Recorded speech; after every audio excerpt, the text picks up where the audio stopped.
Hello, D'Alembert's principle. Now, D'Alembert's principle is one of the classical formulations to analyze the motion of bodies. There are different views on how to analyze the motion of a body. You can employ the Newtonian view, the classical Newtonian approach, or there's an alternative way of looking at the motion of bodies. That is D'Alembert's principle. We'll start off with an example. Suppose there's a flatbed truck, so a truck with a long flat bed, there's a ball on the truck, and you an observer standing on the ground. You have a friend who's sitting on that truck. Now, how does it look like? Let's draw a cartoon. So that's a flatbed truck. That's the those are the wheels. That's the truck. And there's a ball on the truck. So you're an observer. Now is the most difficult part to draw you. That's you. And you have a friend sitting on the truck. There you are. So it looks a little strange, but this is the best we can do. So you're an observer standing on the ground. You observe the motion of the ball. Now, in order to track or observe the motion of or analyze the motion of a moving body, you need a reference frame, a point relative to which you observe the motion of that particular body. So I will stick a reference frame on top of your head, big X, big Y. Your friend likewise is an observer. So I will have another reference frame on his head, little x, little y. The truck accelerates with an acceleration A. So that's the acceleration of the truck. What would you see relative to the motion of the ball, and what does your friend see about the ball? Now, you are at rest. You are not moving at all. So the coordinate frame on top of your head is an inertial frame of reference. So if a reference frame is stationary, at rest, or if it translates with uniform velocity, it's called an inertial frame of reference. So you're an inertial frame of reference, and Newton's laws of motion are applicable for an inertial frame of reference. So apply Newton's law. Now, there is no force acting on the ball. So Newton's law says there are two laws. The first law describes force, gives you a description of what force is. It says that it's that external agency that brings about a change in the state of rest or motion of a body. Means if a body is at rest, to set it in motion, I need to apply force. Or if it's moving with some velocity or acceleration, to slow it down or bring it to rest or increase its speed, I need to apply force. The second law quantifies force. If I know Newton's second law of motion, it gives me a way to compute force. So if I apply Newton's laws on the inertial frame of reference, you would see the ball to be stationary. The ball should not move at all. It should hold its position relative to you. So that can only happen if the ball rolls in the opposite direction. Opposite meaning opposite to the direction of acceleration of the truck. So the ball should roll backwards, so that as the truck goes by, the ball holds its position because it rolls backwards. That's Newton's laws. Fine. So you will see the ball to be stationary. It's not intuitive, but that's what happens. What about your friend? He's also an observer, but the difference is he's not stationary. He sits on the truck and accelerates along with the truck. So this frame of reference is an accelerating frame of reference. It's a non-inertial, sometimes we call it non-Newtonian frame.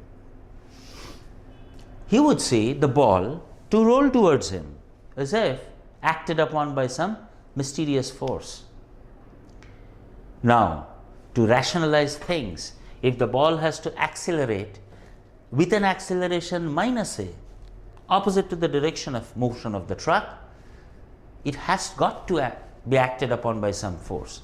there must be some force that makes the ball do it. That force is called an inertia force, and this is precisely what D'Alembert's principle is. Now, so in D'Alembert's principle, we introduce an inertia force, and that inertia force happens to be equal to the product of inertia of the body and the acceleration. So this means introduction of an inertia force. So far so good. Now, how do we, it looks a little counterintuitive. Why should I introduce a fictitious force or a force that does not exist, a spurious element introduced into the system to explain things? Think of it in another way. Suppose you are on a train. Now all the windows and shutters are pulled down so that you can't see the surroundings. The train accelerates with an acceleration. Now if it's a perfectly smooth ride, it's not the bumpy ride and the shocks and vibrations that are normally associated with train travel. If it's free of that, if it's a smooth ride, you would feel the train to be stationary because you can't see anything outside. So to you it would seem the train is absolutely at rest. But someone on the platform would find the train to accelerate because he is stationary and you happen to be inside that accelerating train. So it's all about a change of reference frame. From an inertial reference frame, if I have to compute the equations of motion or analyze the motion of a body relative to an accelerating frame, we have to introduce an inertia force according to D'Alembert's principle. Now, to talk about a trivial case, let's talk about a trivial case.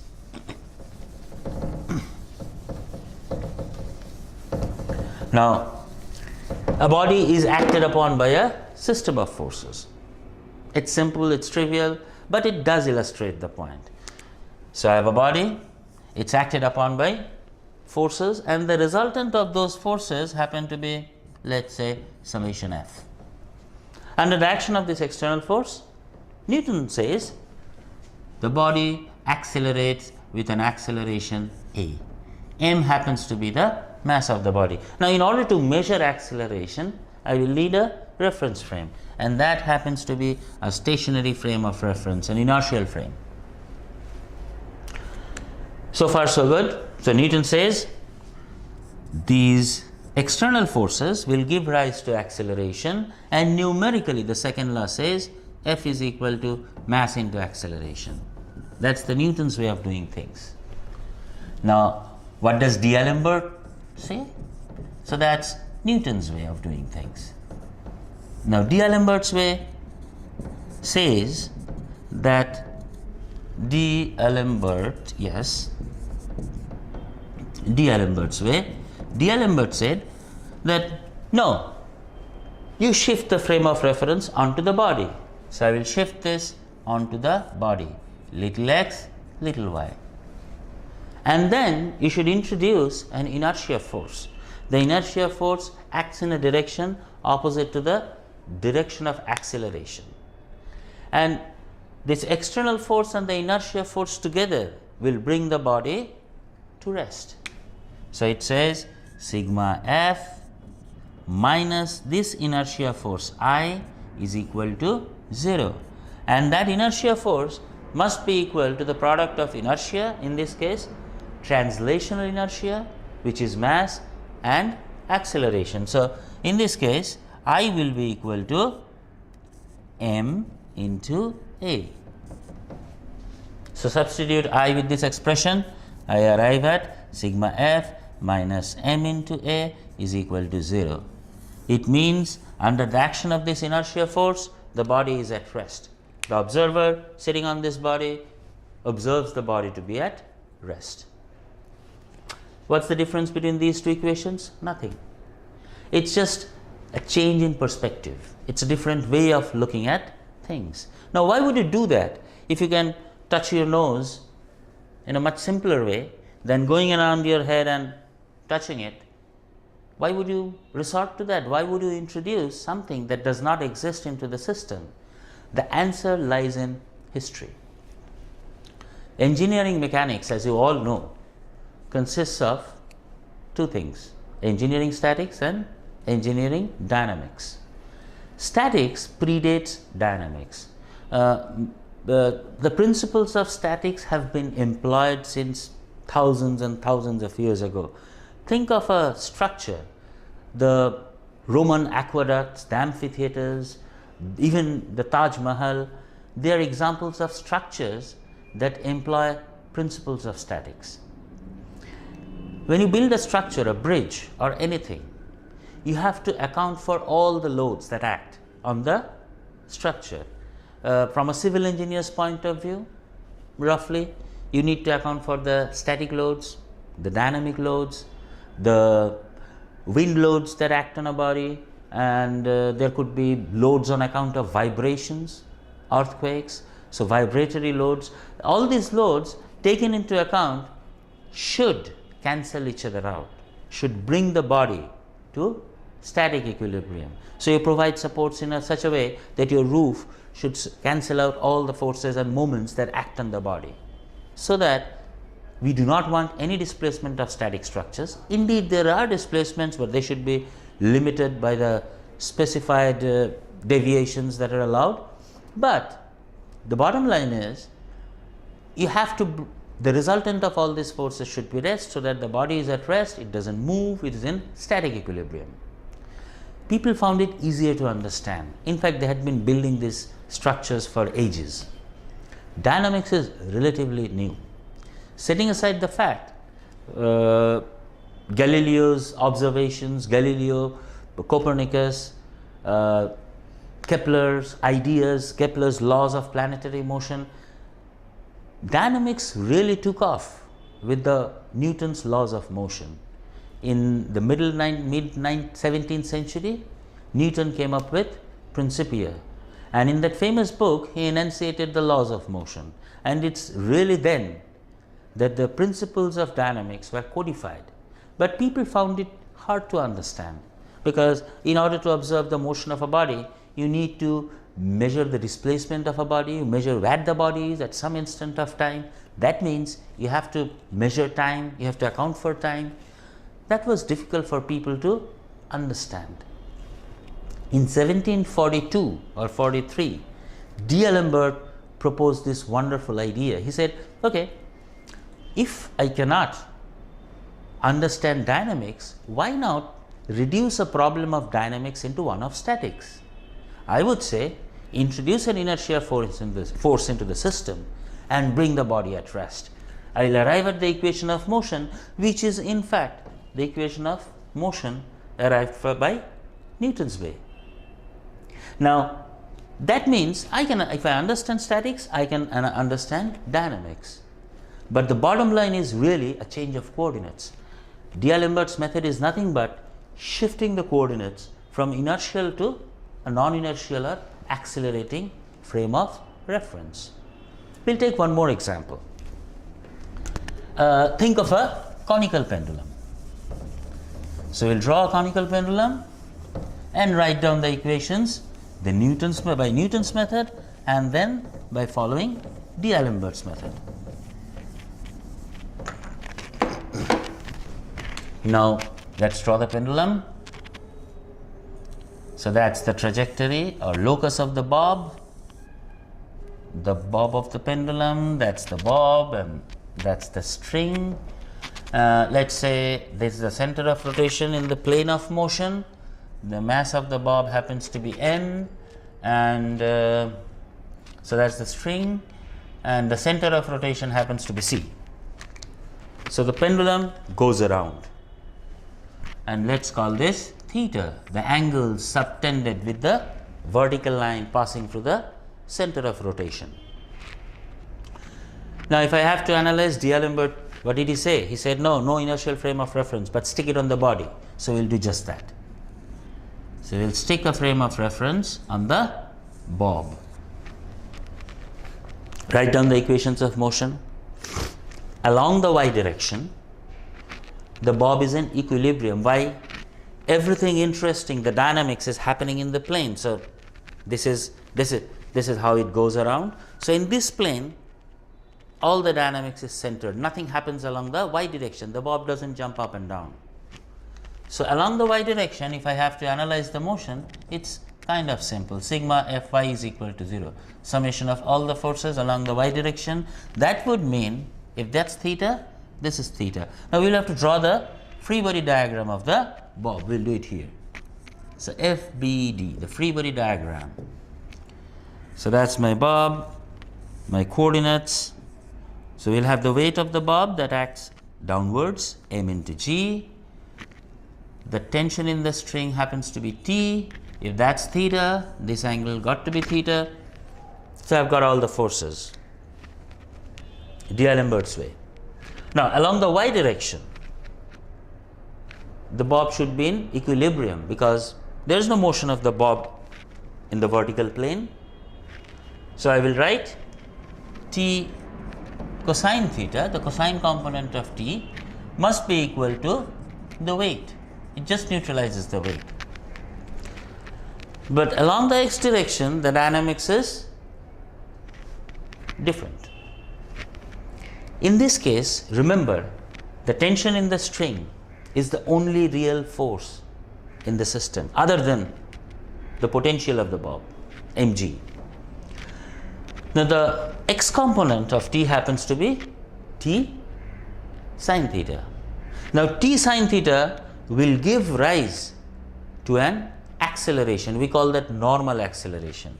So this acceleration will be directed an towards the center.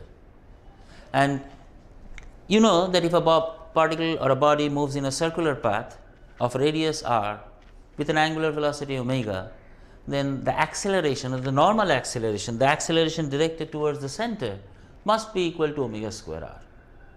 Now this omega square acceleration occurs because of the horizontal component or the x component of the tension. So we will say Newton's way, this external force T sine theta is equal to mass into acceleration, which is but m omega square r, where r is the radius of rotation. So that's the Newtonian way of doing things.